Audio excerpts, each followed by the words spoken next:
Paramatmane Namaha. Yatharth Geeta, Srimad Bhagavad Gita. Chapter 13. The Sphere of Action and its Knower. At the very outset of the Gita, Dhritarashtra asked Sanjay what had been done by his and Pandu's sons assembled at Dharmakshetra, at Kurukshetra, for combat. But it has not been made clear so far where that field or sphere is. It is only in the present chapter that Krishna makes a precise declaration of the location of the sphere.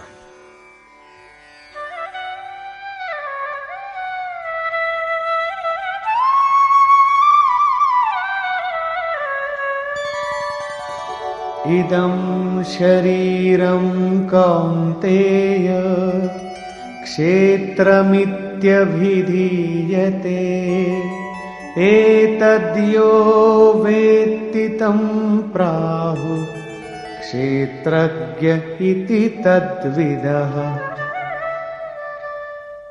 The Lord said, "This body is, O son of Kunti, Arjun, a battlefield, Kshetra, and the men who know it, Kshetragya, are called wise because they have grown spiritually dexterous by perceiving its essence." Instead of being involved in this sphere, the Kshetragya dominate it. So it has been said by sages who knew and comprehended its reality. When the body is only one, how can there be two spheres, Dharmakshetra and Kurukshetra, within it? In truth, within the one body there exist two distinct primeval instincts. There is first the pious treasure of divinity that provides access to the Supreme Spirit who stands for the most sublime Dharma. On the other hand, there are the demoniacal impulses made up of impiety which lead a man to accept the mortal world as real.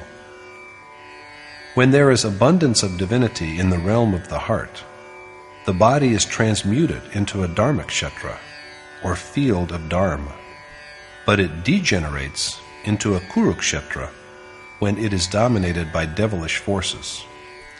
This process of alternate rise and fall, of ascent and descent, operates at all times, but a decisive war commences between the two opposing impulses when an earnest devotee engages in the task of worship in association with a sage who has perceived reality. Gradually then, while the treasure of divinity grows, impious impulses are enfeebled and destroyed.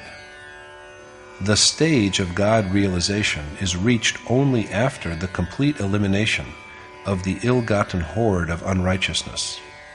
And even the utility of the treasure of divinity is dispensed with after the stage of perception, for it is also then subsumed in the revered God.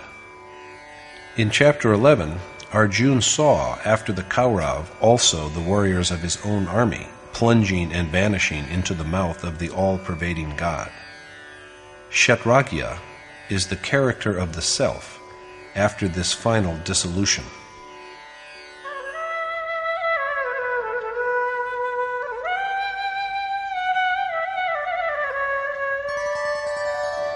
Kshetragyam chapi mam vidhi sarvakshetreshu bharata Kshetr-Kshetragyayor jnanam yattajjnanam matam mama.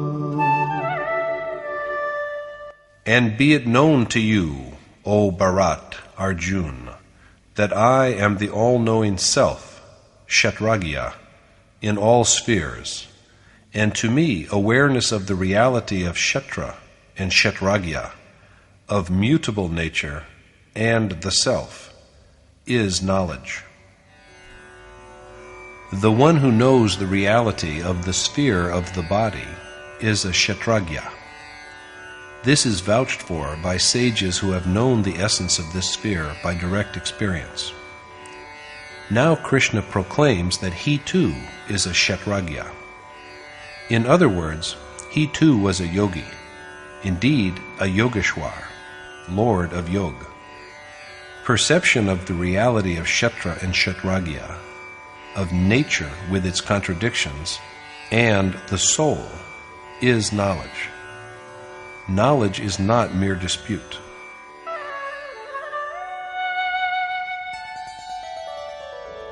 Tat kshetram yacchayatrik yad vikari yatascha yat sachayo yat prabhavascha tat samasena me shrinu. Listen to me briefly on the whence and what of that sphere and its variations and properties, as well as on the Kshetragya and his abilities. The sphere of action, of life and death, is changeable or mutable because it has evolved from some cause, whereas the Kshetragya is possessed of authority. It is not only Krishna who says this. Other sages have also said the same. Rishibhir bahudha gitam chandobhir vividhai prithak brahma sutra padaishchaiva hetu madbhir vinishchitaihi. This has also been said in various distinct ways by sages in different scriptural verses and well-reasoned, definitive aphorisms on the knowledge of the Supreme Spirit, Brahma Sutra. That is so, say the Vedanta, great sages, Brahma Sutra, and Krishna, all say the same thing. Krishna is therefore only saying what others have already said. Is the corporal body just what is visible of it? The question is taken up in the following verse.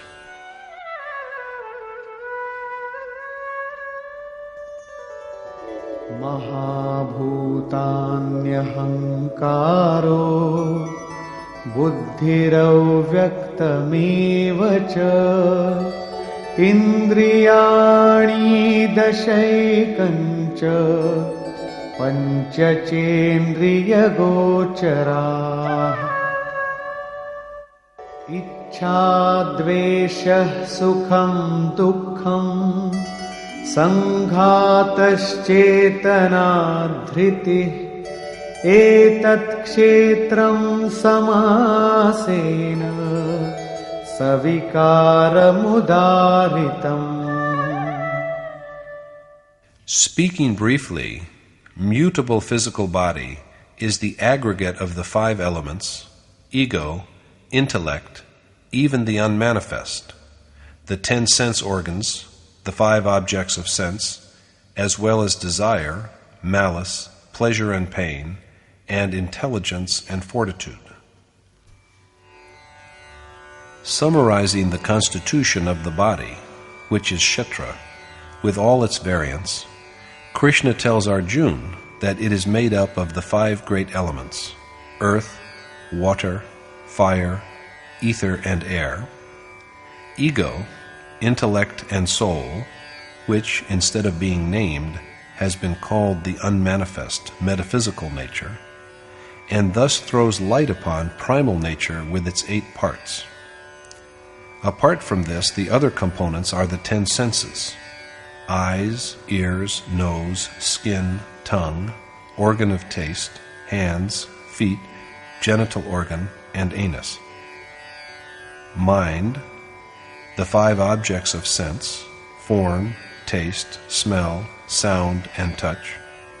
Desire, malice, pleasure and pain, and consciousness and calm courage. The body, the gross corporal frame, is the composite of all these parts. This, in brief, is Kshetra, and the good or bad seeds sown in it sprout as sanskar. Made up of components which have evolved from a previous source or nature, prakriti, the body must exist so long as these components survive. Let us now see the attributes of the Kshetragya, who is uninvolved in and free from this Kshetra.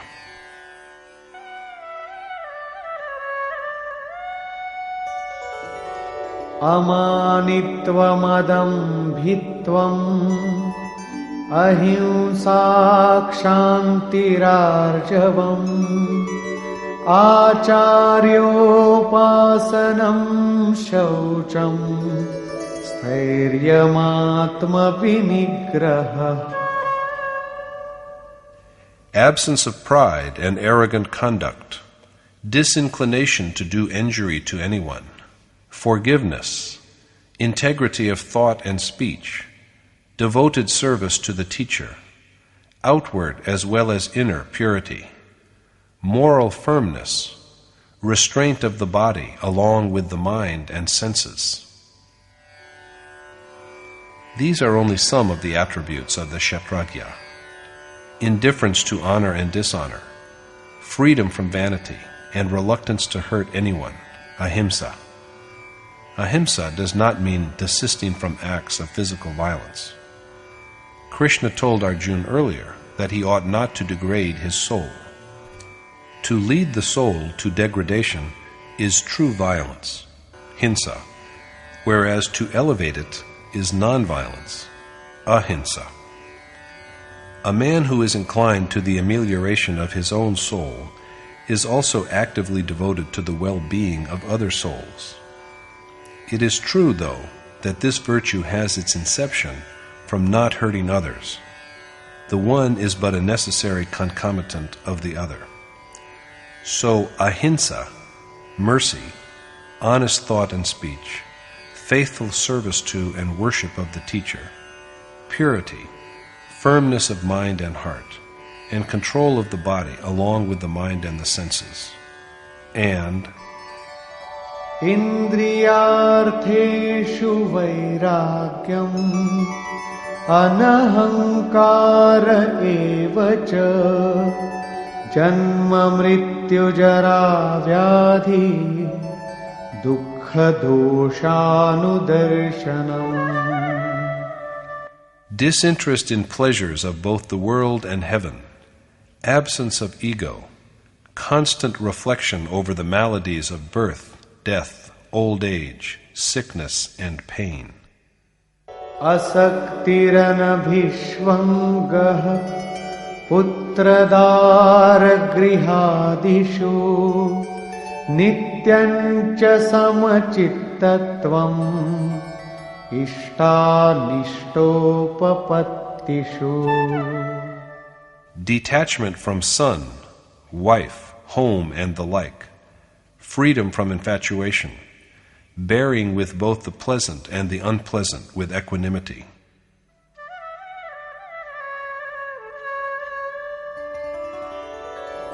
Mai chananya yogena bhaktiravyavicharini vivikta desha sevitvam aratirjana sansadi. Unswerving devotion to me with a single-minded concern for yoga, fondness of living in sequestered places, distaste for human society.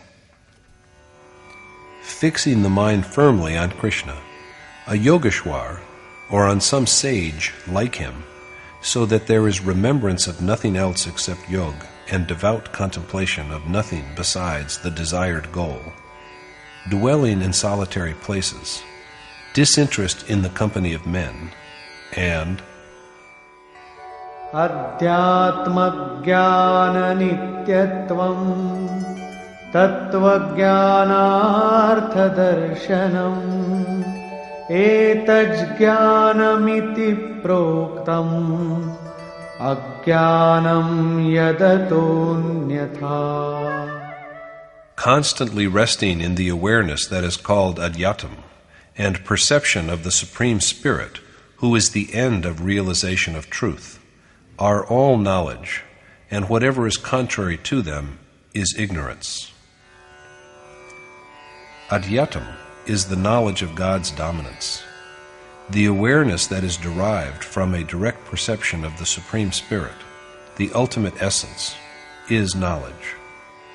Krishna said in chapter 4 that the man who tastes the manna of knowledge generated by the accomplishment of yajna becomes one with the eternal God. Here too, he says that apprehension of the reality that the Supreme Spirit is knowledge. Whatever is opposed to it is ignorance. The aforesaid attributes, such as an attitude of equanimity toward honor and dishonor, complement this knowledge. The discussion of the problem is now concluded.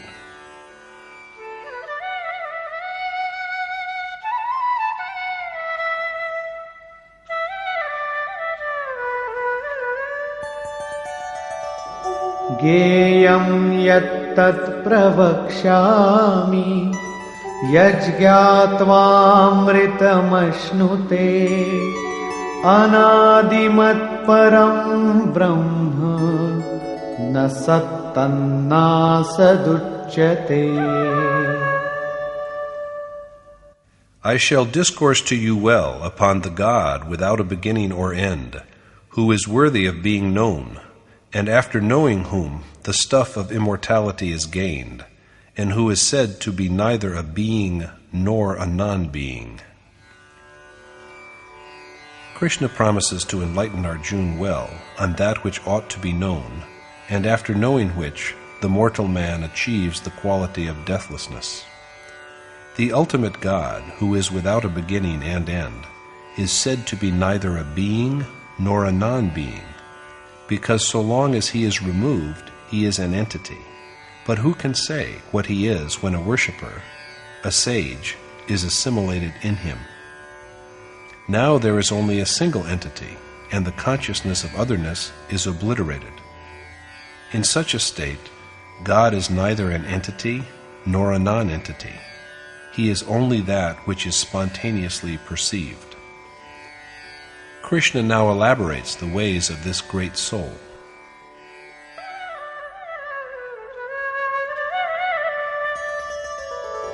Sarvatah panipadam tat sarvatokshishiro mukham sarvatah shritimaloke sarvamavritya tishtati.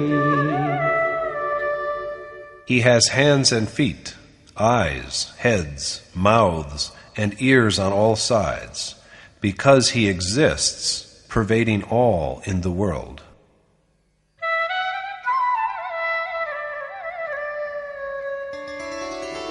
Sarvendriya gunabhasam sarvendriya vivarjitam asaktam sarvabhikchaiva nirgunam gunabhoktricha. Knowing the objects of all senses, he is yet without senses. Unattached to and beyond the properties of nature, he is yet the sustainer of all, and he is also the one into whom all the properties merge. Devoid of senses, unattached, and beyond the properties of matter, he yet sustains all and is the enjoyer of all properties. As Krishna has said before, he is the enjoyer of all yajna and penances. All the three properties are thus dissolved in him at last.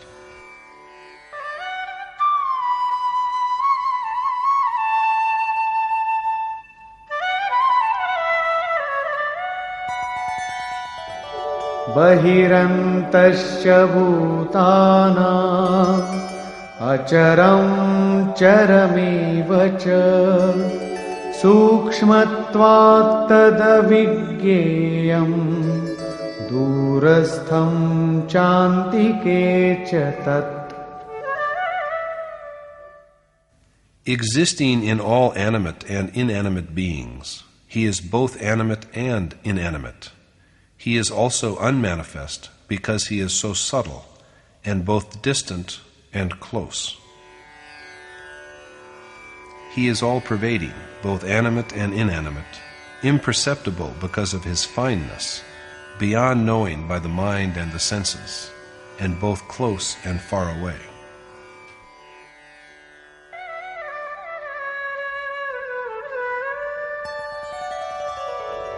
Avibhaktan cha bhuteshu vibhaktamiva cha sthitam bhuta bhartri cha tajgeyam grasishnu prabhavishnu cha. The Supreme Spirit, who is worth knowing, and who appears to be different in different beings, although he is one and undivided, is the begetter, sustainer, and destroyer of all beings. Both external and inner phenomena have been indicated here. For instance, external birth and inner awakening, external sustenance and inner adherence to the beneficial yoga, external change of body and inner dissolution of all, that is, the disintegration of the causes that lead to the generation of beings, and, along with this dissolution, access to the identical God. These are all attributes of that Supreme Being.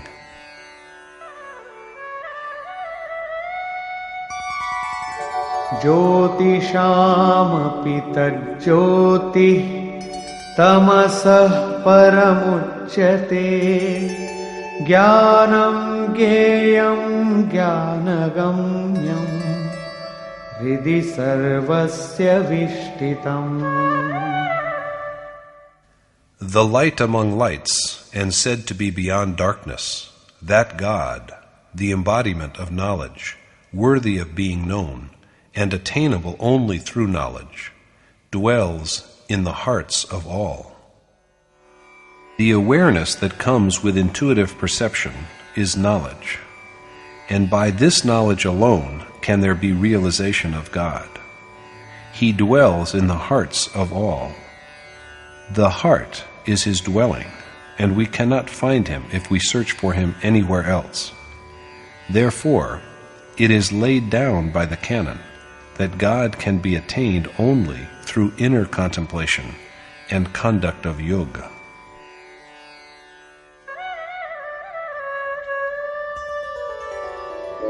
Iti kshetram tatha jnanam gyeyam choktam samasatah madbhakta etad vigyaya madbhavayopapadyate. Knowing the truth of what has been briefly said of Kshetra, knowledge, and of God, who ought to be known, my devotee attains to my state.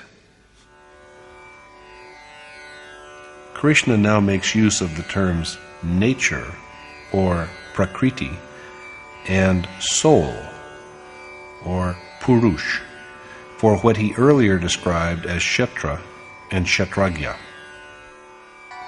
Prakritim purusham chaiva vidyanadi ubhavapi vikaransha gunanshaiva vidhi prakriti sambhavan. Be it known to you that both nature and soul are without beginning and end, and also that maladies such as attachment, revulsion, and all the objects that are possessed of the three properties are born from nature.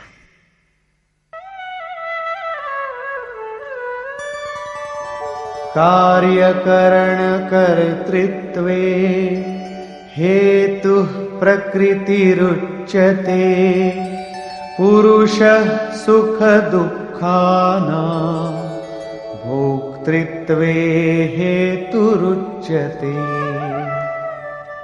Whereas nature is said to be the begetter of deed and doer, the soul is said to be begetter of the experience of pleasure and pain. Nature is said to generate deed and the agent by whom a deed is accomplished.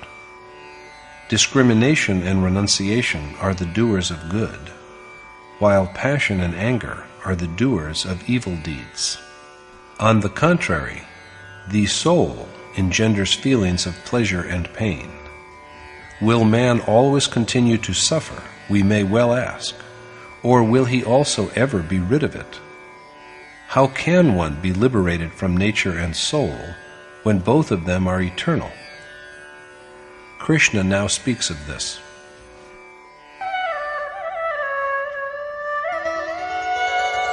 Purushah prakritistho hi bhungte prakritijan guna karanam guna sangosya sadasadyo nijanmasu.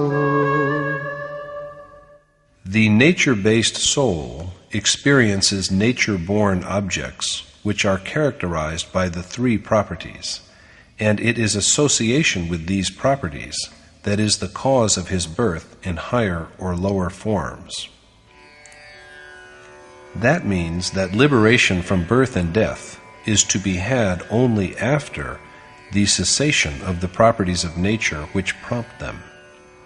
Krishna then tells Arjun how the soul dwells amidst nature.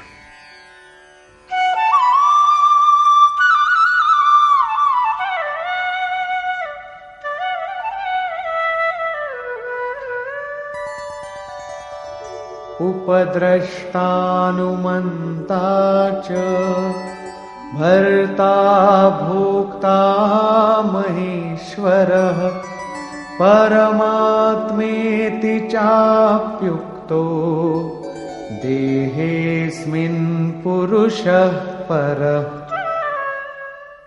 Although residing in the body, the soul is transcendental and said to be the witness, the grantor, the enjoyer, and the great God and Supreme Spirit. The soul dwelling in the sphere of the heart is even closer than one's hands, feet, and mind. Whether we do good or evil, he is unconcerned. He just stands as a witness, an onlooker, upadrashta. When the right course of worship is taken, and the wayfarer rises a little higher, the approach of the witnessing soul changes, and he becomes the grantor, Anumanta. Now he begins to grant and confer intuitions. When the seeker is yet closer to the goal by further spiritual discipline, the soul begins to support and sustain, Bharta. Now he also provides the propitious yoga. Then he turns into the enjoyer, Bhokta, when the worship is even more refined. He accepts whatever yagya or penance is performed, and at the stage after this acceptance, he is transformed into the great God, Maheshwar. He is now master of nature, but since he is master of nature, it follows that nature yet abides in some part of him. At even a higher stage than this, after the soul is endowed with the attributes of the ultimate, he comes to be known as the Supreme Spirit. Thus, although dwelling in the body, this soul, or Purush, is yet transcendental, quite beyond nature. The only difference is that whereas he is a witness at the beginning, by gradual ascent after touching the ultimate, he is transformed into the Supreme Spirit himself.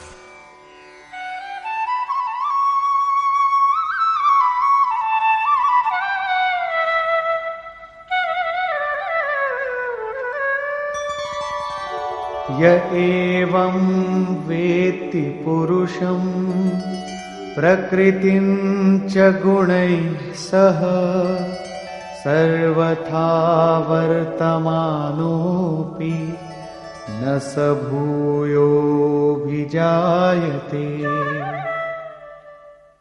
In whatever manner he conducts himself, the man who knows the truth of the soul and nature with its three properties is never born again. This is salvation. Yogeshwar Krishna has so far spoken to Arjun on the freedom from rebirth, which is the final outcome of the intuitive knowledge of God and nature. But he now stresses yoga, whose mode is worship, for attainment is impossible without the accomplishment of this action.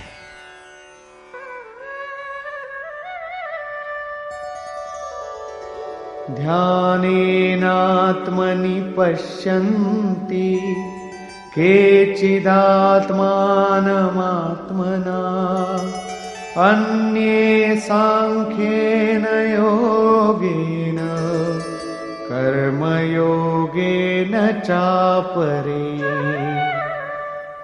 While some perceive the Supreme Spirit in their heart by contemplation with their refined mind, some others know him by the yoga of knowledge, and yet others by the yoga of selfless action. Some men perceive the Supreme Spirit in the realm of their heart by inner remembrance and meditation. Some others engage in the same task by Sankhya Yoga, or the way of discrimination and knowledge, after a due appraisal of their strength. And yet others see him by the way of selfless action. The chief means pointed out in the verse above is meditation. The way of knowledge and the way of selfless action are the two modes of embarking on this deed of meditation and worship.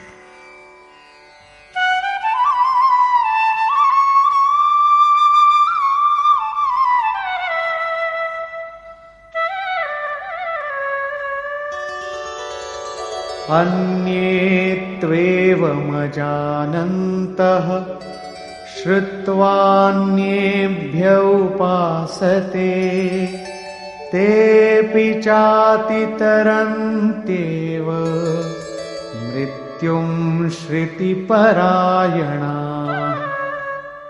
But ignorant of these ways, there are yet others who worship by just learning the truth from accomplished sages, and, relying upon what they hear, they also doubtlessly steer across the gulf of the mortal world. So, if we can do nothing else, we should at least seek the company of accomplished sages.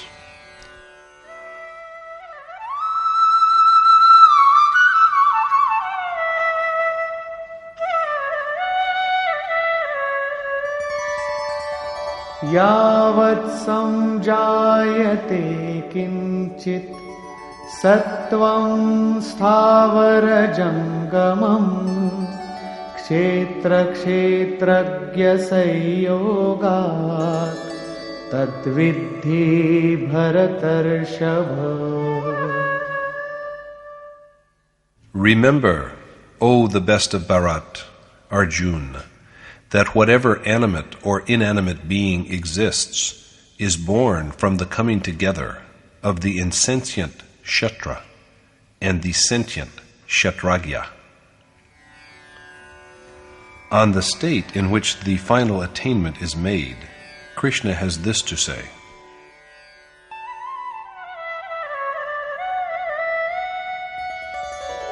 समं सर्वेषु भूतेषु तिष्ठन्तं परमेश्वरं विनश्यत्स्व विनश्यन्तं यः पश्यति स पश्यति.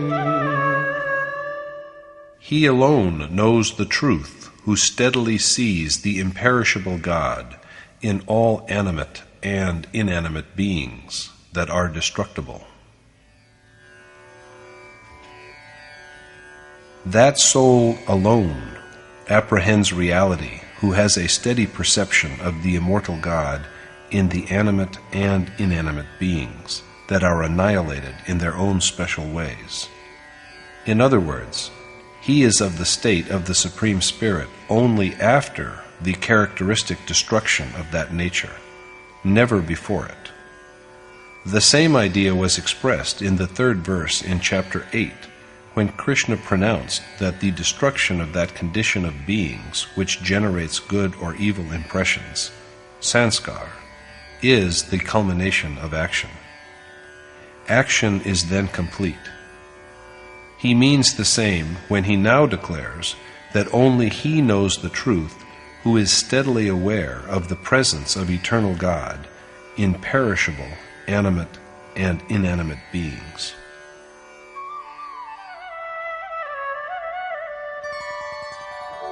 Samam pashyanhi sarvatra samavasthitam ishwaram nahi nastyatmanatmanam tato yati param gatim.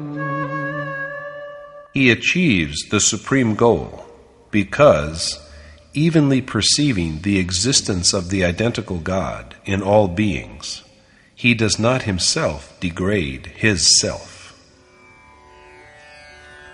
He does not destroy himself because he constantly sees God as akin to his own self, so he attains to the final bliss of salvation.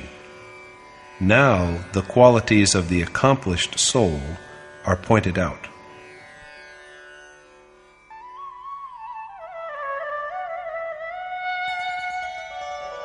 Prakrityaiva cha karmani kriyamanani sarvashah yah pashyati tathatmanam akartaram sapashyati.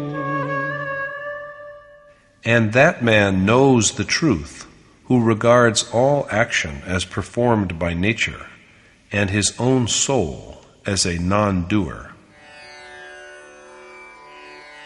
Viewing all action as accomplished by nature implies that he sees the occurrence of action only as long as nature survives. He also sees the soul as a non-agent, and thus he comes by awareness of reality.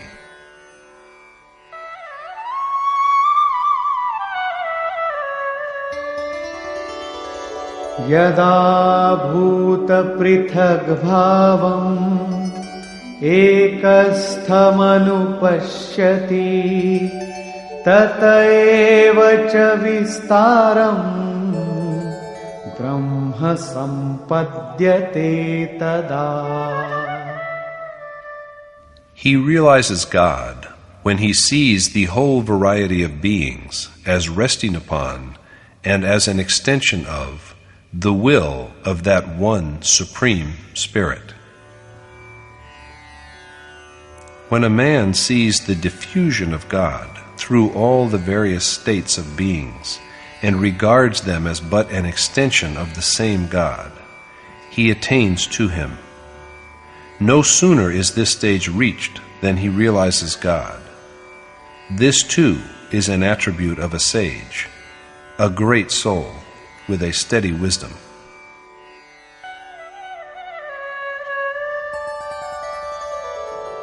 Anaditvan nirgunatva paramatmayam vyayah sharirasthopi kaunteya nakaroti nalipyate. Although embodied, the imperishable Supreme Spirit is neither a doer nor tainted, because, O son of Kunti, he is without beginning or end and transcending all properties. How it is so is illustrated in the following verse. Yatha sarvagatam saukshmyad akasham nopalipyate sarvatra avasthito dehe तथात्मानोपलिप्यते. As the all-extensive sky is unsullied because of its subtlety, even so the embodied soul is neither a doer nor tainted, because he is beyond all the properties. It is further said of him,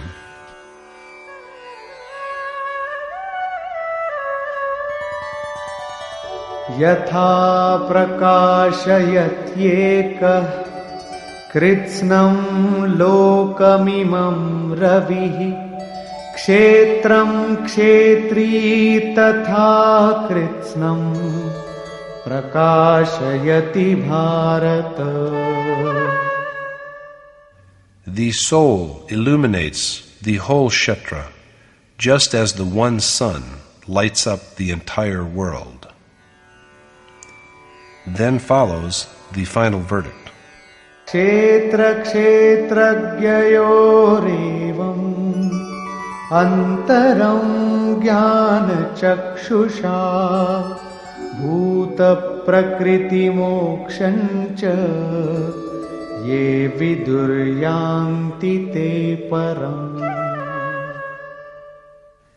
They who have thus perceived the distinction between Kshetra and Kshetragya, and the way of liberation from the maladies of nature, with the eye of wisdom, attain to the Supreme Spirit.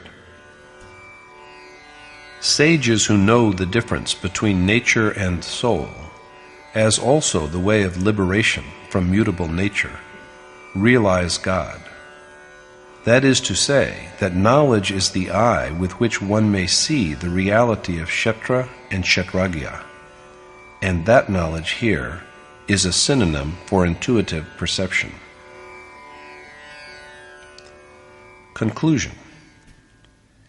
Dharmakshetra and Kurukshetra were named right at the beginning of the Gita, but they were not located, and it is only in the present chapter that Krishna points out to Arjun that the human body itself is Kshetra, and the one who knows it is a Kshetragya. However, rather than being entangled in it, he is liberated, and he provides direction to it. Is the body, the Kshetra, only so much as we see of it? Recounting its main components, Krishna has said that it is the sum of primal nature with its 8 parts, the unmanifest nature, the 10 sense organs and mind, the 5 objects of senses, desire, greed, and passion. So long as these components survive, the body must also be in some form or the other. This is the field, or Kshetra, on which the sown seeds, whether good or bad, grow as sanskar. The one who voyages successfully across this sphere is a Kshetragya. Possessed of divine moral virtue, he is the one who determines the operations of Kshetra. The present chapter is mainly devoted to a detailed elaboration of Kshetragya. The scope of Kshetra is indeed wide and extensive. To speak the word body is so easy, but what vastness is contained within this simple expression? It is coextensive with the primal nature of the entire universe. It is coextensive with endless space. It is thus the animating principle of life, and no being can exist without it. This whole universe, this world, these countries and provinces, and this apparent human body are not even a fraction of that nature.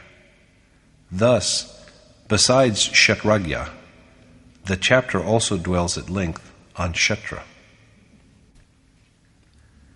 Thus concludes the 13th chapter in the Upanishad of the Srimad Bhagavad Gita on the knowledge of the Supreme Spirit, the science of yoga, and the dialogue between Krishna and Arjun, entitled Kshetr-Kshetragya Vibhag Yoga, or the Sphere of Action and its Knower.